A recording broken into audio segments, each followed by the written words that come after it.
Message करा, उस message में उसने लिखा कि पितरों के लिए कंडा जलाकर, गाय का गोबर जो सूखा हुआ होता है, कंडा, अलोना, गोबरी, उसको जलाकर लोग पितरों के लिए घी शक्कर छोड़ते हैं, धूप छोड़ते हैं। इस धूप की महत्वता क्या है? इस धूप को अगर घी छोड़ी जा रही है, शक्कर छोड़ी जा रही है, घी शक्कर अगर दिया जा रहा है अपने पूर्वजों के लिए, अपने पितरों के लिए, तो क्या हमारे पूर्वज, हमारे पितर वो घी शक्कर लेते हैं?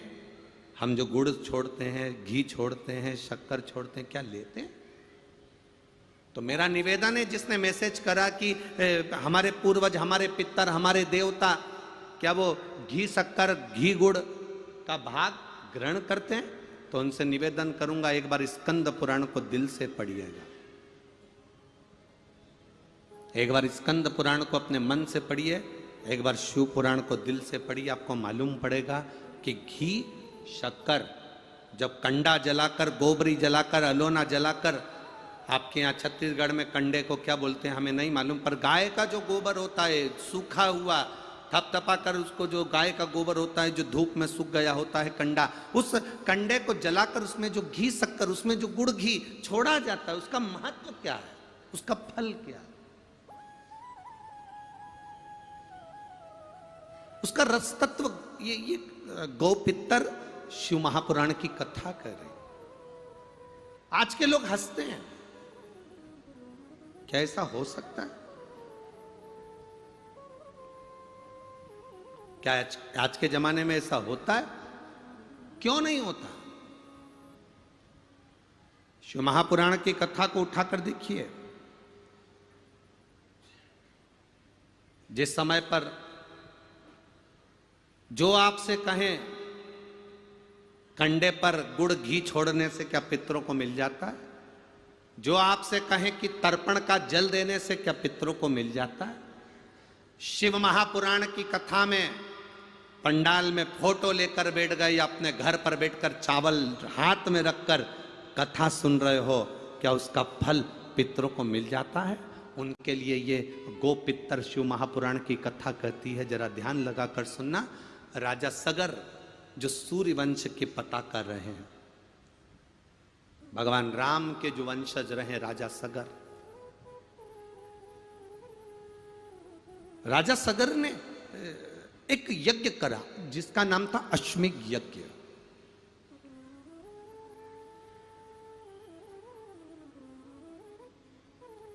और राजा सगर ने अश्वमेध यज्ञ करा। उस यज्ञ का जो घोड़ा था, उस यज्ञ का जो अश्व था, वो इंद्र लेकर चले गए। अब राजा सगर ने वो घोड़े को ढूंढना चाहा, नहीं मिला। राजा सगर की धर्म पत्नी थी दो, उसमें से एक धर्म पत्नी के 60 बच्चे थे और एक धर्म पत्नी का एक बेटा था।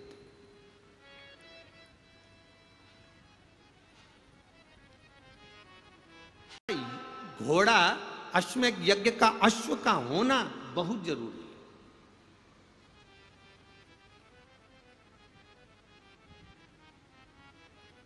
अश्वमेध यज्ञ का अगर अश्व नहीं है तो उस यज्ञ को प्रबल नहीं माना गया, उस यज्ञ को खंडित माना गया।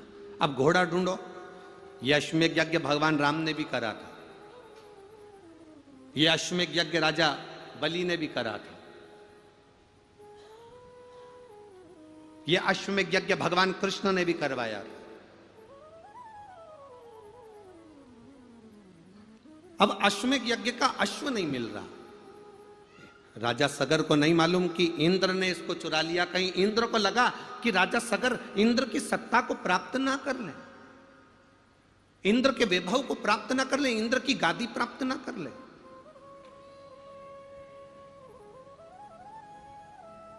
अच्छा, जिनके पास में कुर्सी रहा, गुरु के पास चलो गुरु के पास। अरे गुरु जी के पास जाएंगे और कहेंगे कि हमारे भाई नहीं मिल रहे, ये कोई बात होती है? नहीं, गुरु के पास जाकर बोलने की जरूरत नहीं पड़ती। वहां तो बस गुरु की दृष्टि पड़ जाए, गुरु जी के सामने एक बार हमारा चेहरा आ जाए, गुरु अपनी दृष्टि से कल्याण कर देते हैं और गुरु गुरु होता है। उसके अंदर जो भक्ति होती है वो भक्ति का बल प्रबल होता है, भक्ति का बल। चलो असमंज गुरु के पास जाओ,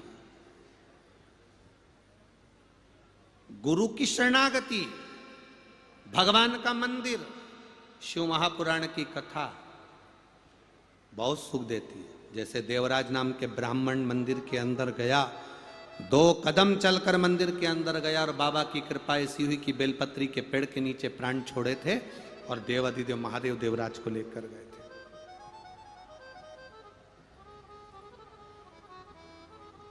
एक बिंदुक नाम के ब्राह्मण की कथा आती है जो पानी में डूबकर मर गया था चोरी का धन लाकर, जिसकी पत्नी चंचूला देवी ने काशी में गई, गंगा का स्नान कर कर आ रही थी, पानी में गिर गई, प्राण छूटे, प्राण छूटे।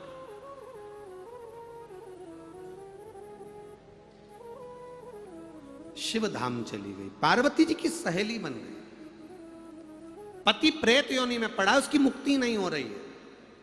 कहा शिव महापुराण की कथा करवाओ, किसके पास जाऊं? तुमरुका जी के पास भेज दिया। तुमरुका नाम साधारण नहीं है। जिस नारी को 30 साल तक 35 साल तक चाहिए, 40 साल तक औलाद ना हो, एक सफेद आंकड़े की जड़, पति पत्नी दोनों मिलकर जाएं, सफेद आंकड़े की जड़ को लेकर आए, तुमरुका जी का नाम लेकर, तुमरुकेश्वर महादेव का नाम लेकर 21 बार शिव जी पे घुमाकर, नंदी के पास में खड़े होकर शिव जी का दर्शन करते करते कमर में बांधे, बाबा संतान देता है। अभी हमने राजस्थान में देखा, कोटा की कथा में एक महिला को 42-45 साल के बाद संतान का सुख हुआ। क्यों ना देगा? मेहनत नहीं करना पड़ेगी। मैं तुमको ऐसा सामान दे दूंगा जिससे तुम सफल हो जाओगे, मैं तुम्हें कुछ दे दूंगा जिससे तुम्हारा भाग्य खुल जाएगा। ना ना ना ना, ऐसे ऐसे ढोंग प्रपंच में कभी मत पड़ना कि तुम्हारा कोई भाग्य बिना मेहनत के खोल दे। शिव महापुराण की कथा कहती है, जो बच्चा पढ़ने में मन लगाता है वही एक दिन सफल हो पाता है। जो किसान अपनी जमीन पर हल चलाता है वही सफल हो पाता है, और जो व्यापारी अपनी दुकान पर समय लगाता है वही सफल हो पाता है। ये दुनिया की रीति है। कोई तुमसे कह दे कि मेरे पास आकर बैठ जाओ, तुम्हें कुछ नहीं करना पड़ेगा, हाथ नहीं हिलाना पड़ेंगे, पाँव नहीं हिलाना पड़ेंगे, तुम्हें कहीं जाना नहीं पड़ेगा, तुम्हें कहीं कुछ करना नहीं पड़ेगा, तुम केवल मेरे पास आकर बैठ जाओ, ना ना ना ना ना, जाओ।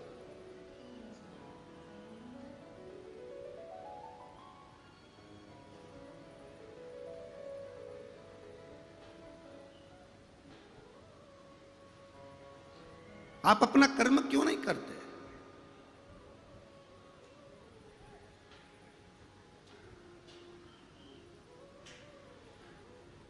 कई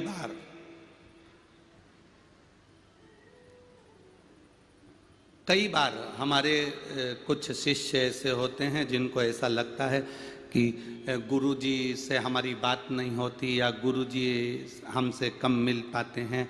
हम उनसे एक बात कहना चाहते हैं, आप अपना घर छोड़कर, अपना काम छोड़कर, अपना परिवार छोड़कर 24 घंटे हमारे साथ में लगो या 24 घंटे हमारे साथ रहो, ये हमको पसंद नहीं है। कारण घर तुम्हारा है, परिवार तुम्हारा है, मेहनत तुम्हें करना है। गुरु की तो केवल एक काम है कि गुरु की दृष्टि केवल आप पर पड़ जाए तो समझ लो शिव की दृष्टि पड़ गई और सब कार्य हो गए। अब कोई सोचे कि हम तो गुरुजी के साथ ही रहे, गुरुजी के साथ ही चले, गुरुजी के साथ ही जब जहां गुरुजी आएंगे हम, ना ना ना, आपकी भक्ति, आपकी मेहनत, आपका कर्म, आपकी लगन आपको सफलता देगी।